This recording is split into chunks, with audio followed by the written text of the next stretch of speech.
I like to share the lessons that I've learned because I'm like, dang, if someone can learn and grow from my bad lesson, it's always good. So asking the right questions to the right people is super important. And you have to look at them. Are they successful? Are they a person of ethics? Are they a person that you should trust? This is Dana Samuelson with the American Gold Exchange. You're listening to the Average Joe Finances Podcast with Mike Cavagioni.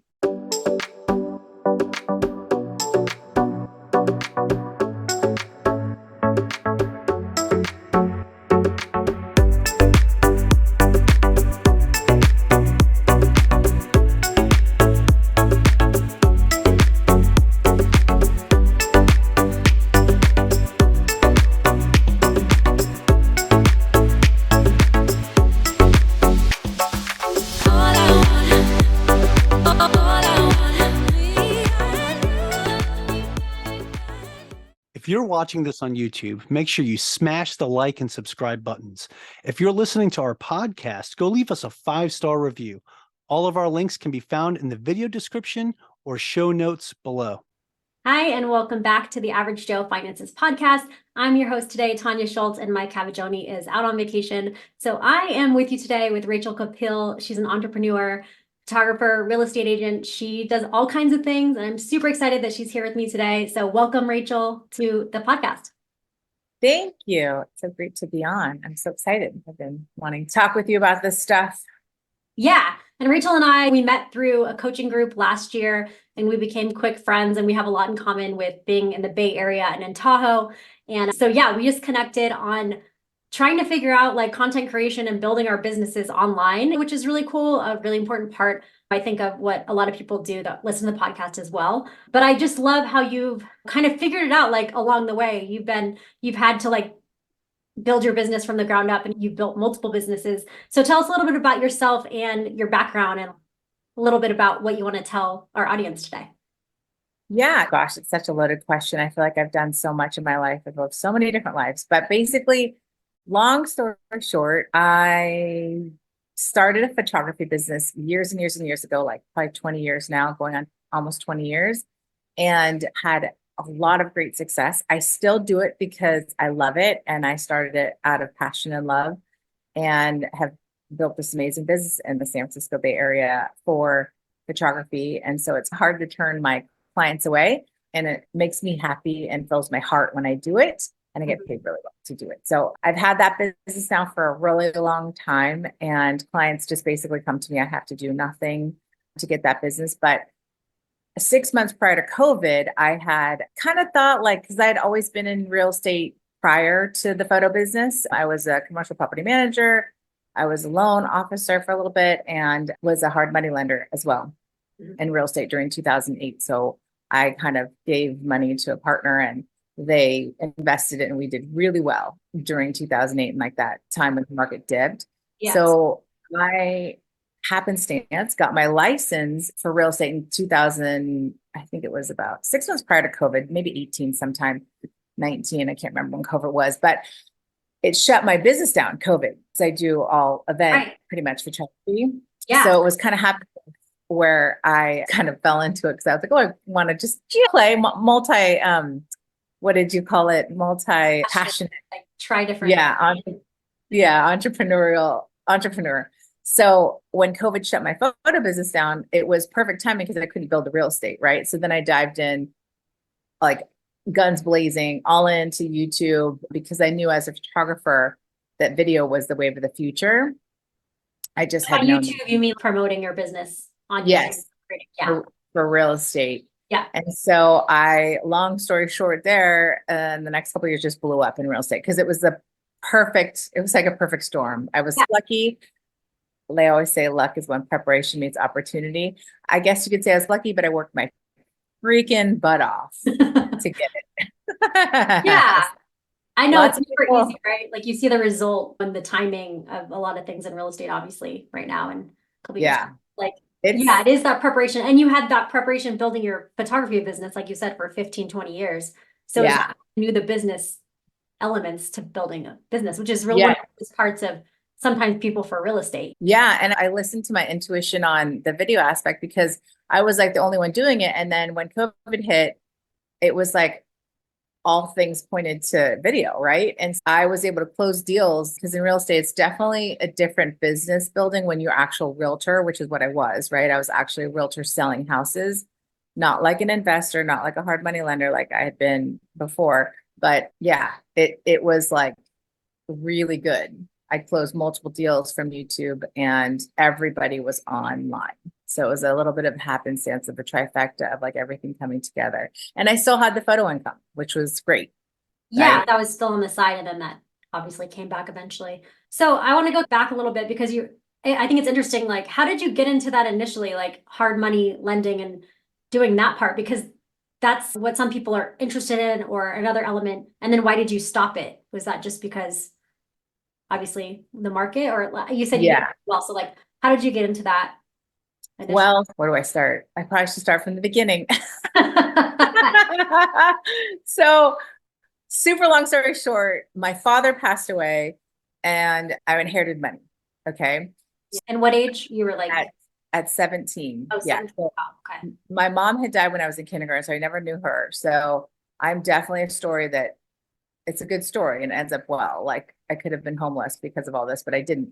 So my dad died. I inherited $150,000. My grandfather, my mom's dad, was successful in his own right, and he was the surrogate father that took that role of parenting me, right? Yeah. And so he had helped me get Social Security because I was 17. So if you know anyone that has lost a parent and they're under 18, you can get Social Security, right? So I was getting $800 a check. I got this $150,000, and my grandfather taught me we can invest this or you could go and spend it. And this is a big lesson for people out there because I feel like financial literacy is just lacking in this world, and kids need to know this early because the earlier you can get it done, the faster you can make more money because of compounding interest.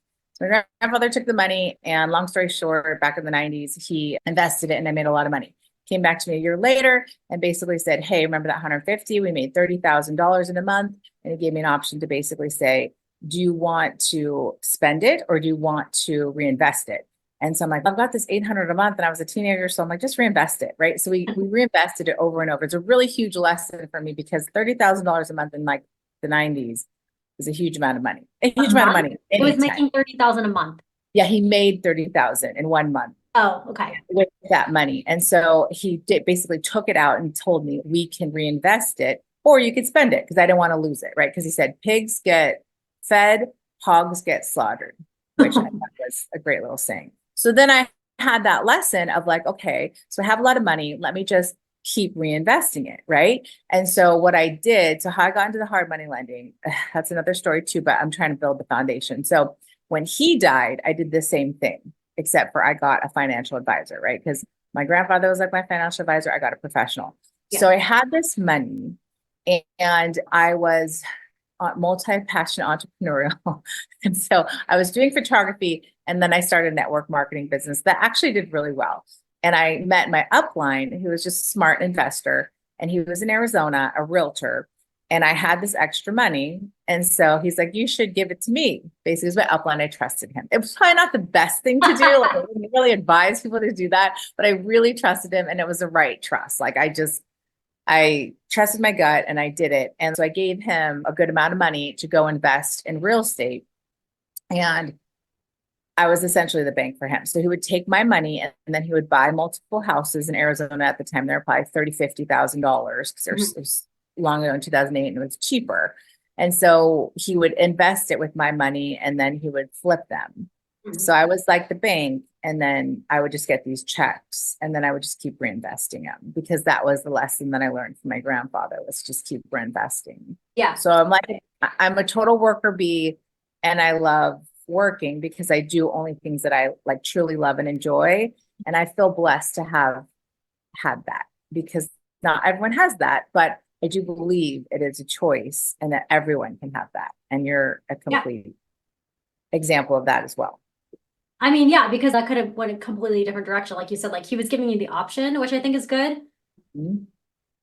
And yeah, like at 17, 18 to have that much, like, I mean, obviously you're probably in shock from losing your dad. You know what I mean? I can't imagine that. So I'm sure he was trying to say it in a way that was like this is the better option, you know what I mean? Of investing. Yeah. And honestly, I've always been pretty mature old soul.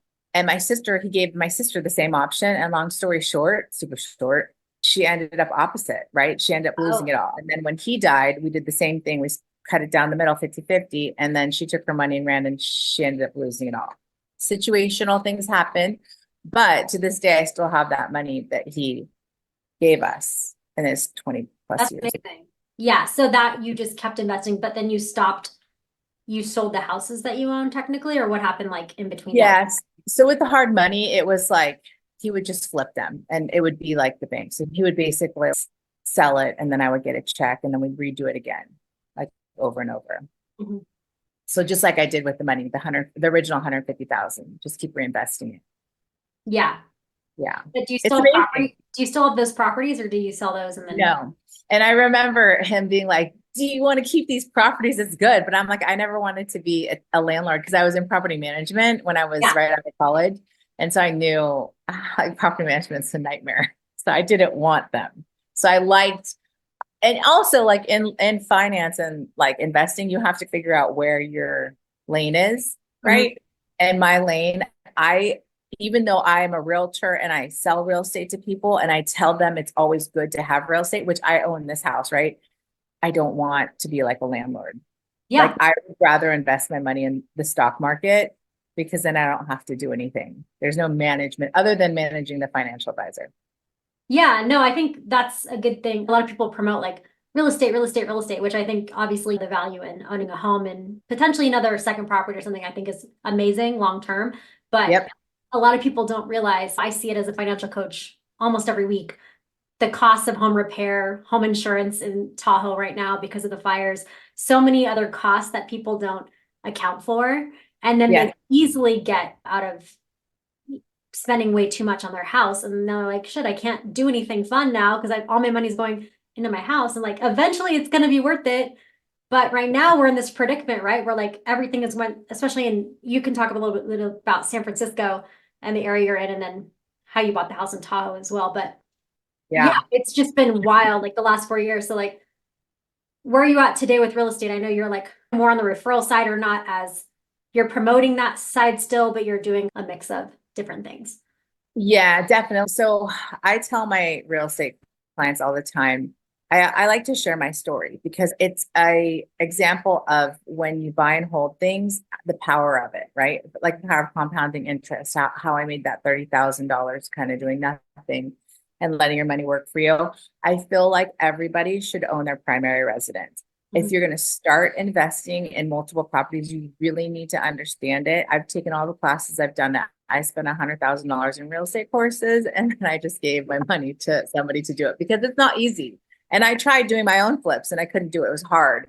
So like, always own your own residence that you live in, because we bought this house in 2004, my sister and I, and we've owned it for 20 years, and we almost lost it. Like everyone, all of our friends lost their home, because everyone that bought in 2004 didn't know what they were getting into.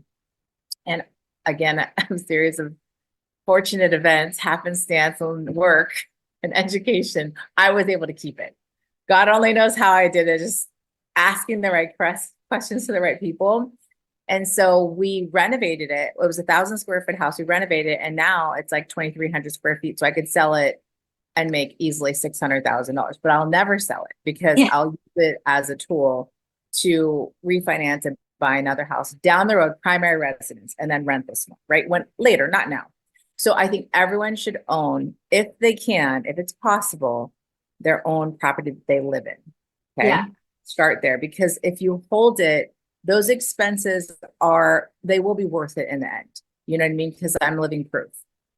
But if you have to rent, you have to rent. And I've told clients, like, rent and save your money, put it in the stock market, so you're at least investing it every day or whatever, or rent or buy a place in like Wisconsin where it's more affordable.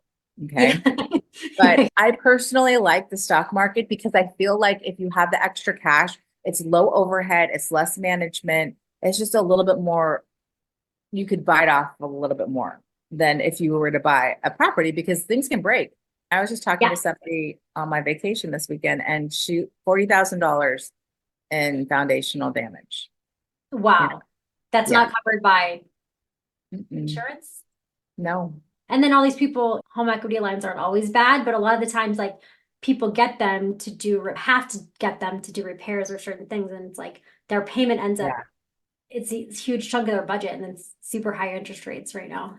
Yeah. And you just have to have the right professionals. It's like really about, I feel like my whole like luck has just been really asking the right people the right questions.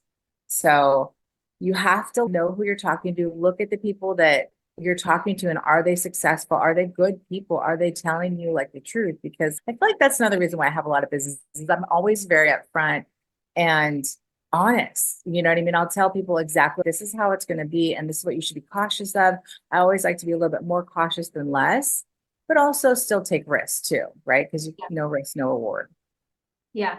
So how do you balance the time you spend on real estate? I know last year you said it was like an interesting year in real estate with like stuff kind of changing a lot in the market. Like, how do you balance your photography versus real estate, and then obviously your kids, kid and personal life? No, I don't do a great job with any of No, you know what it is. First off, I have a really great partner. I'm very lucky because he's very patient with me. I'm definitely multi-passionate. And what's so great about video and YouTube is that I have videos that work while I sleep. I have a client right now. I do get leads all the time, not all the time, I should say, frequently enough throughout the year from YouTube for real estate. Now, the turnaround time, the deals take longer, right? I do have one right now that's looking down the road, and we've closed a few in Tahoe. So I have a YouTube channel in Tahoe because we have a second home in Tahoe, and I have a channel here. So it is a funny time and it's very expensive. So people have been hesitant. So 2022 was my best year ever. I did a great job in real estate, closed a bunch of deals. 2023 was hard, but again, all that work that you put in, I'm super consistent. And thankfully, I had the photography to fall back on to pay actually like my day-to-day bills and still make very close to the money that I'm used to making, right? Yeah. But it was a rough year. This year's coming back. I start off with 10 potential deals in real estate. We're down to about maybe 3. And that's okay because those people will eventually buy, right? If you're out there in real estate and you're wondering like, what the heck, you just have to keep doing it until you die, because if you refer it or if you do it, it's all going to work out, right? I mean, look at me, 20 years in business and photography. I literally make 6 figures. I don't do any marketing. I don't even do an email newsletter anymore. Like I just keep photographing and then people refer me. So it's the same thing with real estate. It's up and down. It's hard. It's definitely a hard business, but I love that I have my YouTube channels, right? Because like the course, I met through different courses that I learned from. I meet great people like you, Tanya, and I'm able to just work and I don't really have balance. No, I don't. I try, but yes, you do. You guys, she goes, I mean, but she I went on vacation last weekend. on vacation, and then her photography business, she does like parties and bat mitzvahs and like those, Yeah. like she's always at some crazy event. Yeah. It's the Very weirdest thing. Like I'm literally probably one of the top, I would say 7 bar or bat mitzvah photographers in the San Francisco Bay, which is highly competitive. And I don't know how I got there, but I'm there. And it's great because in July, the rabbis take off. So I have all of July off unless I have a real estate transaction. So I go to Tahoe. Yeah, exactly. Yeah, you get a month off. No, I think you were like, God, obviously I believe in God, but I think it was like God was putting these things into your life for a reason. And like you said, when real estate has been down or certain, like you could leverage your photography and then vice versa. And I feel like people, which I don't think it's bad to go all or nothing, but I think having those multiple ways to make money and multiple sources of income and opportunities, like you are speaking that like more of abundance mindset or opportunity, because you could have just been all last year been like, shit, like I'm gonna make $20,000. I don't know, you know what I mean? I'm screwed, or I have to pull out of my investments, which I really don't want to right now.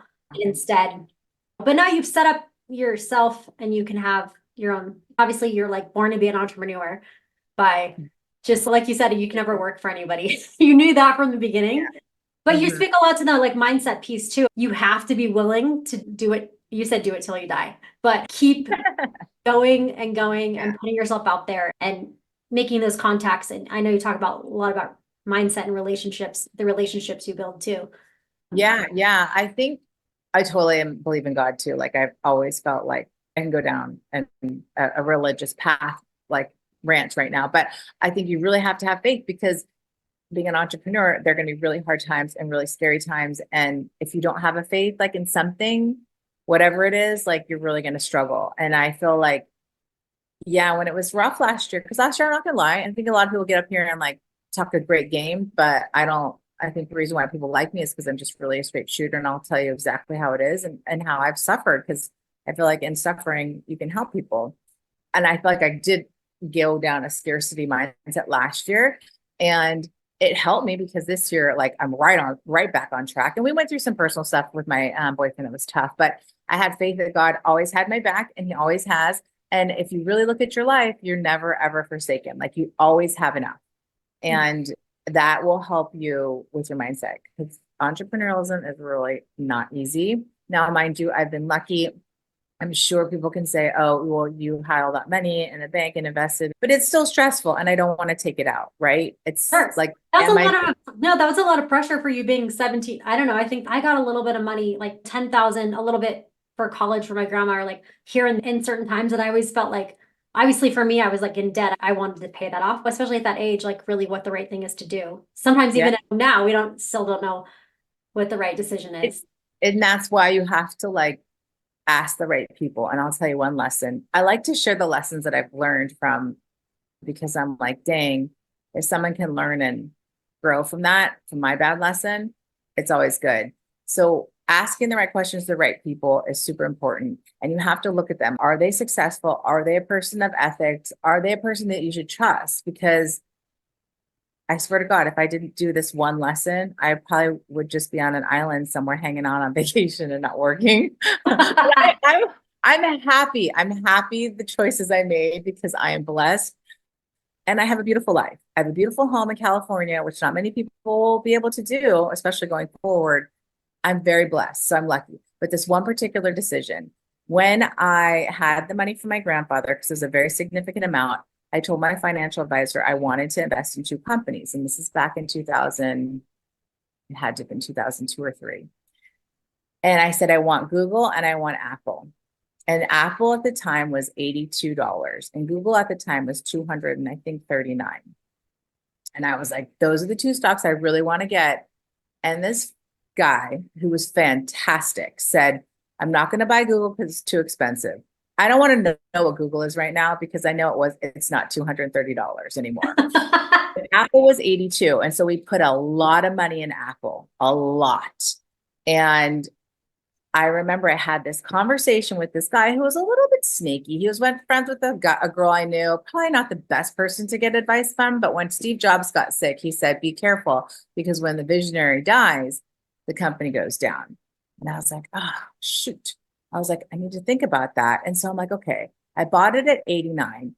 It was like at 3 something. And then it went to like, I said, you know what? I'm just going to put a projection out. And if it goes to 400, then I'll sell. So if I didn't sell at 400, like again, my father said, pigs get fed, hogs get slaughtered. I cannot complain because I made 3 times my investment. Yeah. Right. Made a lot of money on that deal. But man, if I still had that amount, I would definitely not be working as hard, if not working.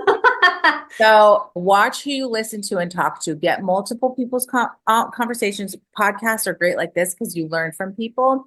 But I just asked a lot of the right questions to the right people. And I still haven't lost, right? Because I always did get multiple.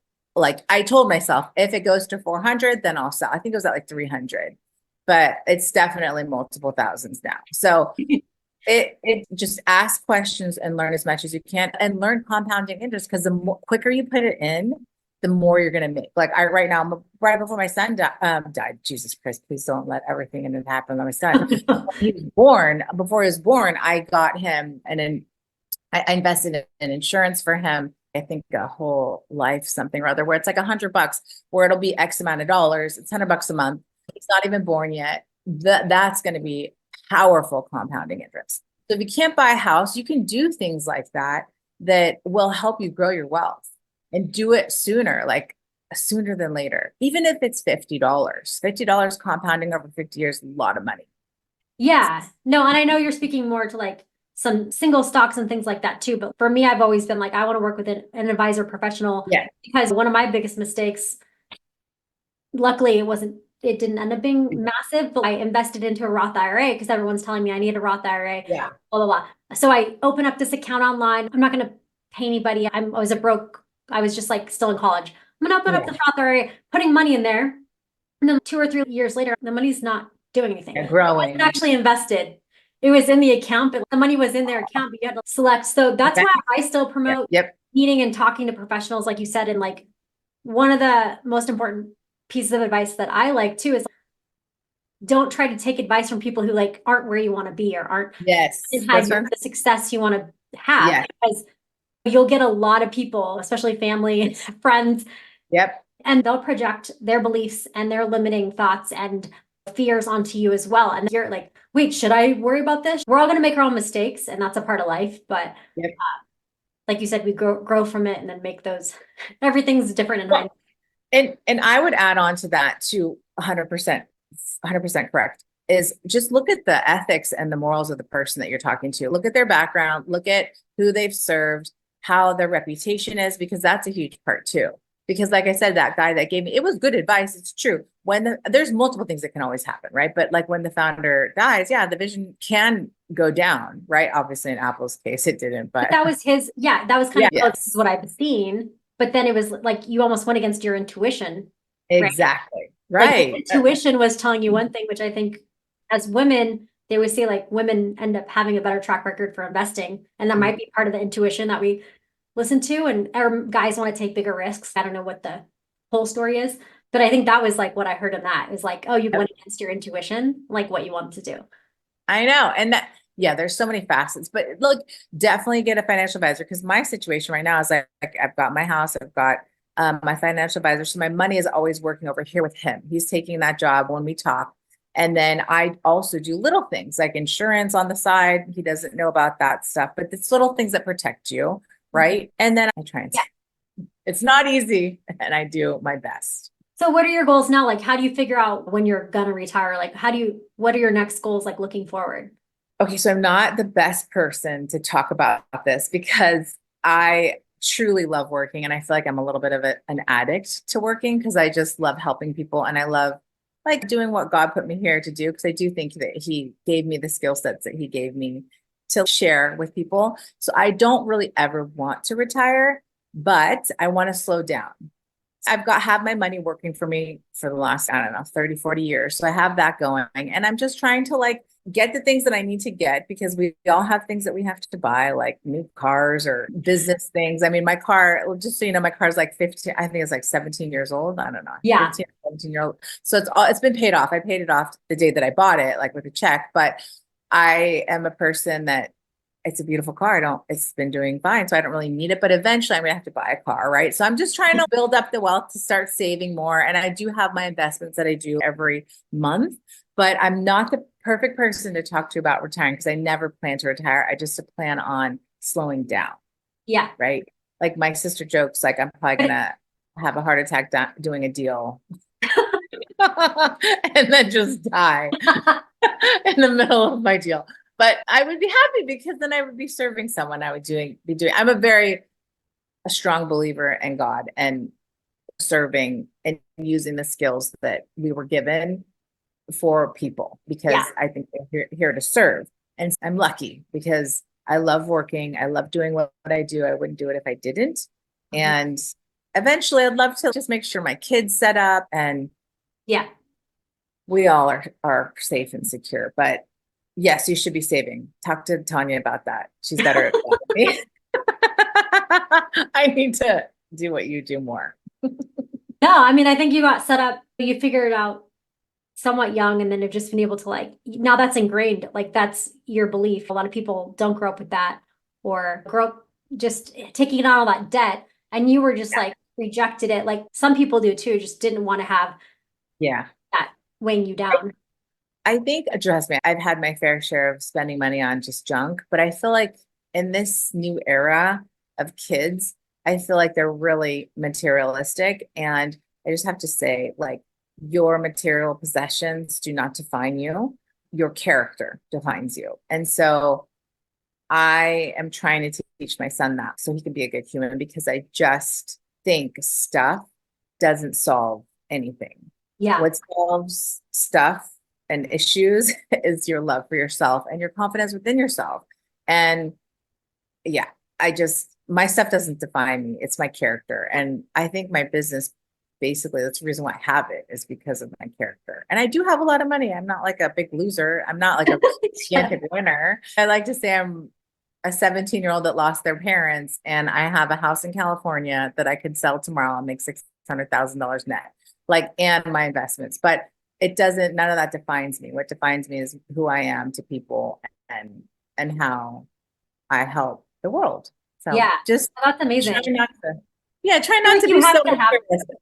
Yeah, you have to have as an entrepreneur. Like you said, you're not trying to be super flashy, which there's nothing wrong with that either. You don't need a new car. You're like, oh, I want a new car eventually, but I'm not like, oh my God, I need this, whatever, because Man, my car, I have a Lexus SUV 360, and it's shiny. I keep it nice, but that sucker's like 15, 17 years old.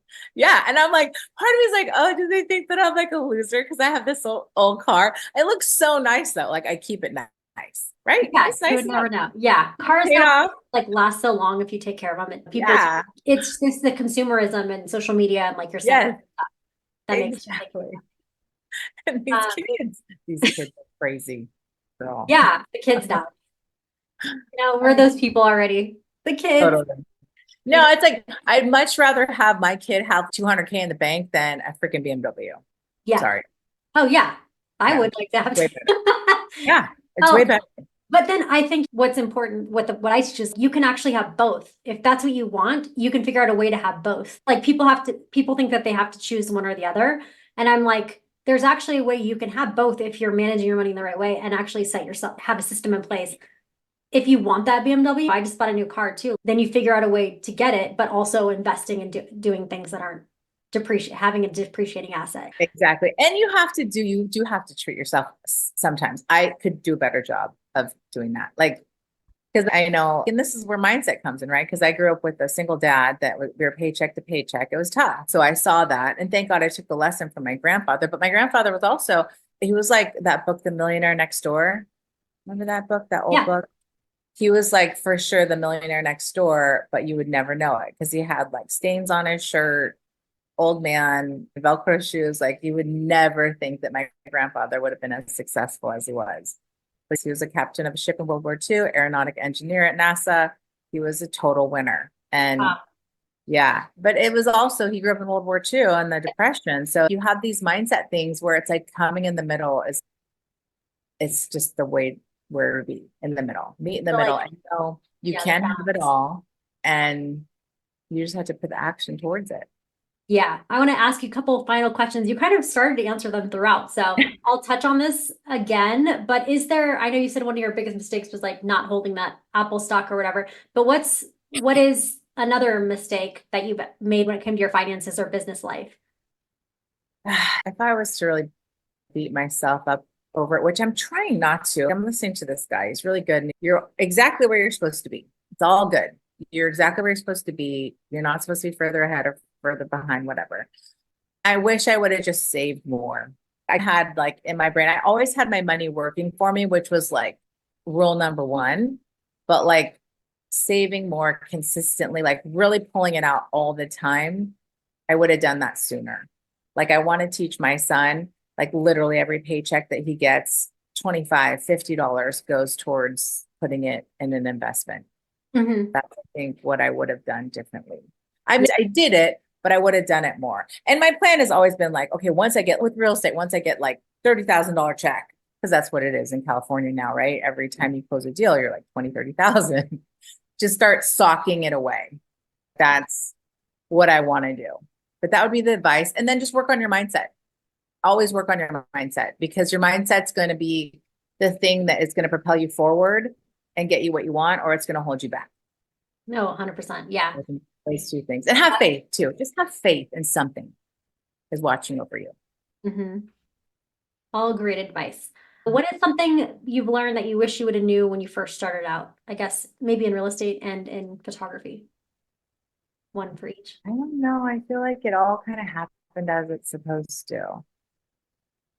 I think I would have listened to my For real estate, I would have listened to my real estate mentor and started at Keller Williams earlier. Keller Williams is such a great company because it teaches you the foundational skills. But then even with that, if I had done that, I wouldn't have met these two besties that I have that I love. And I might not have had my mentor, like my mentor in real estate. She's like amazing. So I feel like, I don't know, I don't really regret anything, but I think just the biggest lesson I would say, just start saving your money ASAP. Yeah. ASAP, even if it's 25 out of every check. I think that would be my lesson because the compounding interest is like massive. And then you build that habit, that daily habit. And I know so many finance people teach this, but I feel like that's probably the thing I would have done differently.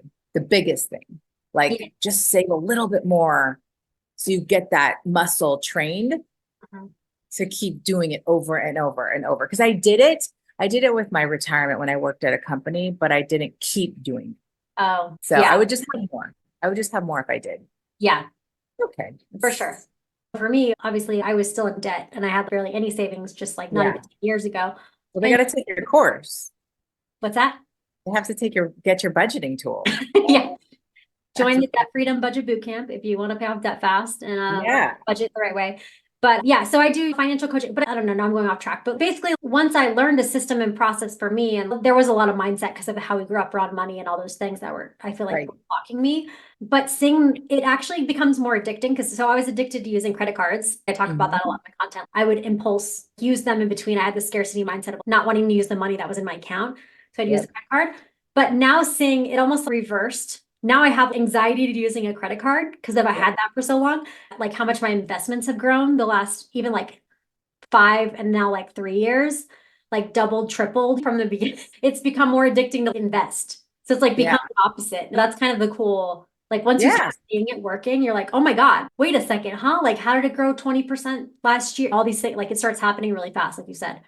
It's amazing. And it's just a habit, right? It's like eating healthy, right? And that's the other thing I would say, eat healthy because it's good for you. It's the same thing. Just knowing it. I think it comes back to mindset, like knowing that you're enough and that you deserve it and you can have it and just chunking it away slowly but surely, right? And then using that muscle and creating that neural pathway in your brain to just get excited to save and to invest. Because the material things, I think that's how people get into debt is they buy all this crap that they think is going to make them happy and it never makes them happy because where the happiness lies is like within, right? It's not external. It's like an inside job. So just training that muscle to love yourself and be happy with what you have and not need excess to impress people and just save it. It's like the best because then you're super secure. You have this money and like you just feel more confident when you have security. And I hate to say it, but money is security. Like in this day and age, you have to have it. It's not an option. Yeah, especially as women having the sense of security. I talked to one of my friends who teaches investing courses and things like that. And she said 80% of women die alone, right? And because we outlive the men. So because the men die first and the majority of women don't know the accounts, the money, how to manage the money. So I think that alone is like a huge reason.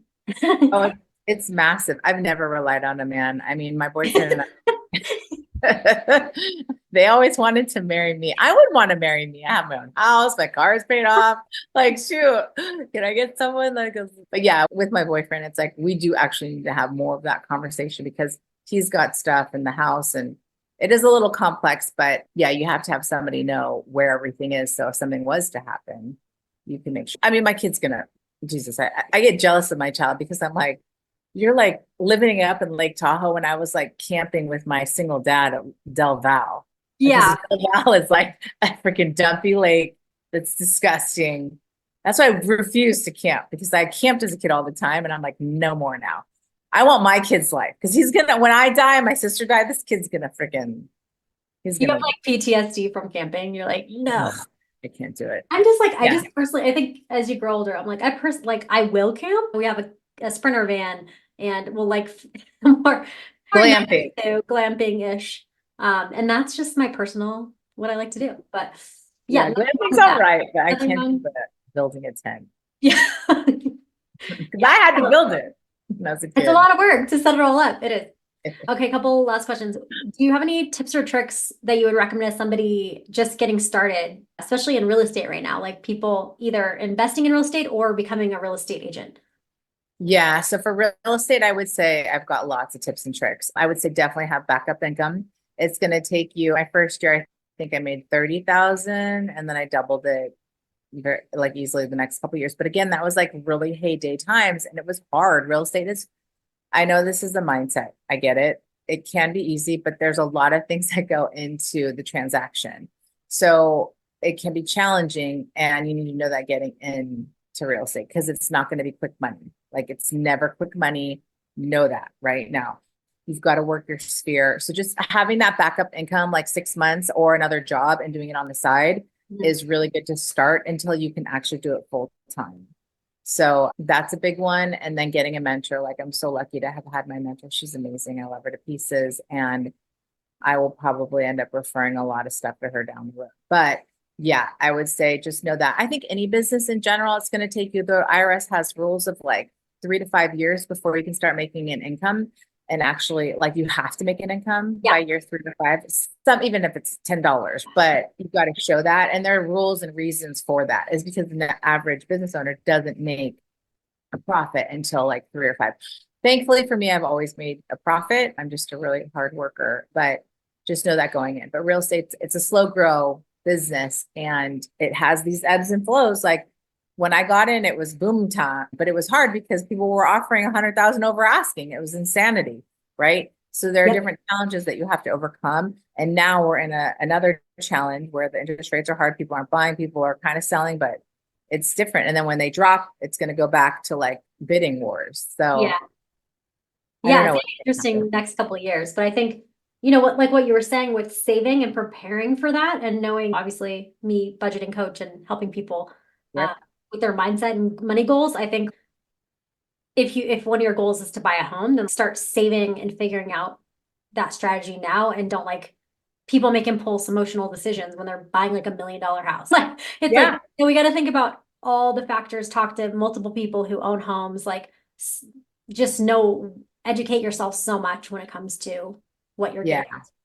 That's where the questions, right? That you have to ask the right people that questions. And I think like 6 of my deals this year, they're like saving more money. Like they actually have to wait and save more money. So it's it's so doable, but you just have to. And it might take a little bit longer. it might take a little bit longer, but even in California and Tahoe too, for you, Tanya, it's like, I didn't get this house on my own. I had to have another income. Like I had my sister, right? Yeah. And so it's okay to go in with your sibling or with a boyfriend or it's normal, but cut back on those things that you think make you happy, like extra clothes that you're going to never wear or eating out. Just save the money. That's where it's like getting in that budgeting mindset and learning from you and getting that muscle going and working it and creating that neural pathway. I don't need to go out. I can just make something. Save $100 probably. No, I bet the other day, random topic, but obviously anywhere you go here, I live in a tourist community. So like anywhere you go here, everything's more expensive. Gas, food, everything. I wanted a sandwich. I was like, oh, I could go to the deli, but that's going to be a $25 sandwich. Or I could go to the grocery store and make my own delicious sandwich and then make sandwiches for 2 weeks or at least a week for $20. So it's like even those little things like, oh, I want the convenience, but I'm like, I talked myself out of it because I'm like, it's crazy. I was in Mexico and the drinks were like $4, $2. You come to America, you got a mimosa, it was $18. I'm just like, this is insanity. Ridiculous. And it's funny because I used to be like that, like back when I was younger, like we would go to Vegas and stuff. I would get so mad because I'm like, I can get a bottle of wine for this cost of a drink. Yeah. You know what I mean? And so it's just, don't get me started. Yeah. But for sure.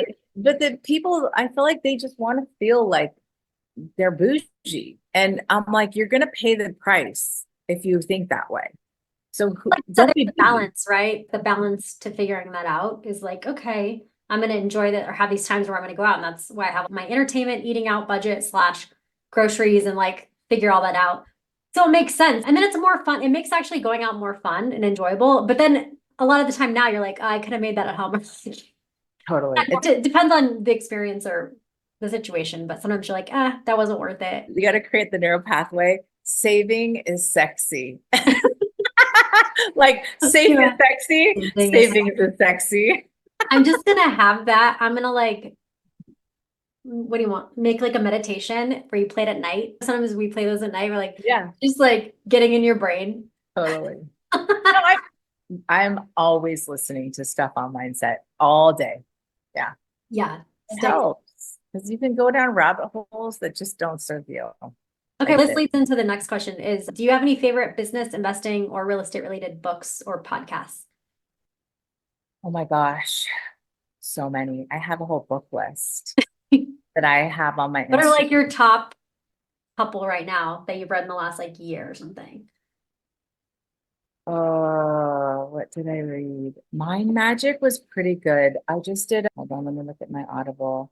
Because Mind Magic, I think was pretty cool. It teaches you like the art kind of manifesting. Mind Magic by James R. Dottie. I guess he was like a guy that's a neuro linguist. Yeah, neuro, whatever. No, brain surgeon. So Yeah. neurologist. I'm not sure. But he like was super successful and then lost it all.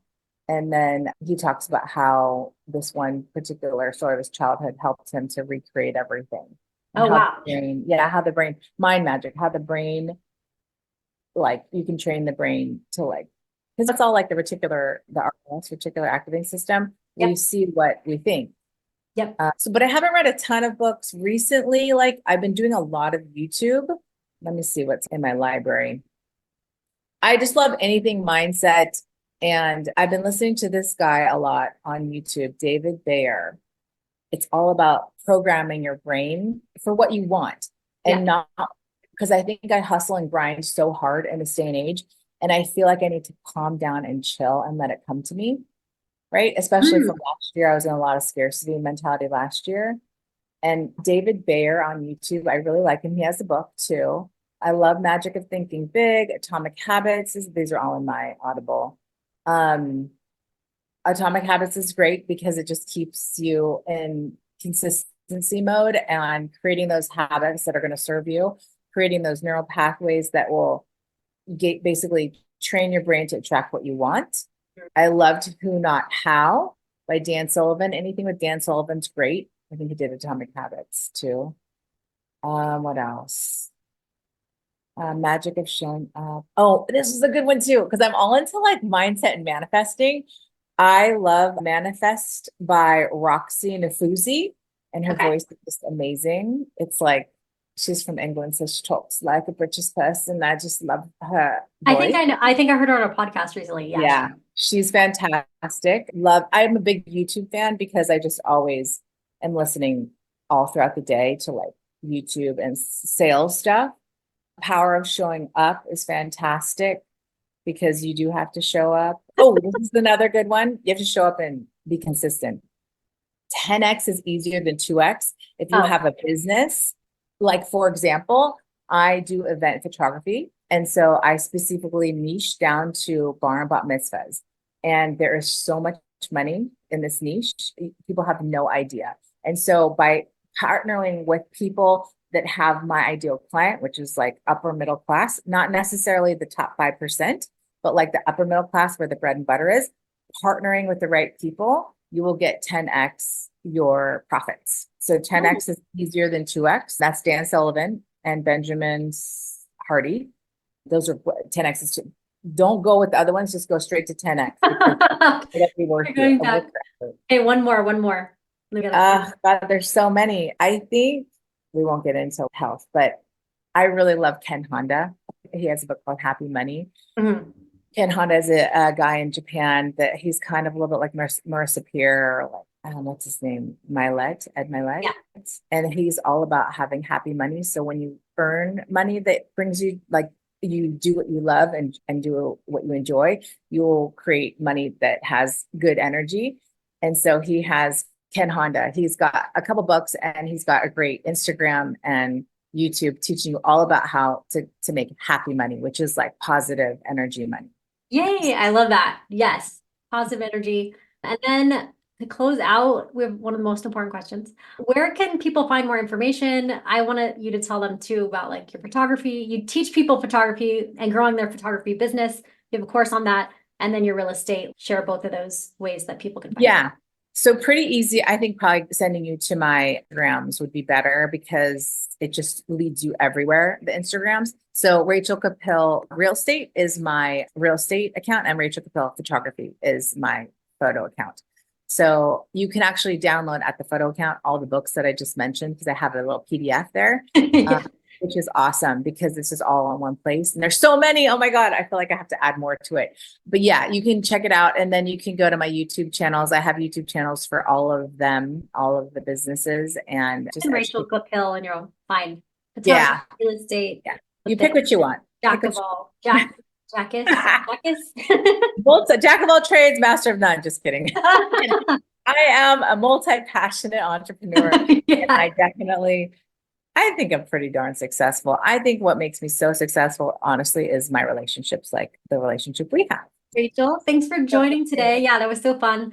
I just loved hearing more about your story and the success you've had, and especially as a woman and empowerment and all those things. So yes. Thanks for being here. And to our listeners, thank you so much for joining us today on the Average Joe Finances podcast. Make sure you go leave that 5-star review and let us know what you liked today, what you really got out of this episode. And we'll see you soon. Aloha from Lake Tahoe. And Mike says hi from Florida. All right. Have a great rest of your day. Bye. Thank you so much. Bye. Thank you for making it to the end of this episode. Greatly appreciate you being here with me today on the Average Joe Finances podcast. If you haven't done so yet, make this the episode that you go leave us a 5-star rating or subscribe to our YouTube channel. The Average Joe Finances podcast is for informational and entertainment purposes only. Have an outstanding day.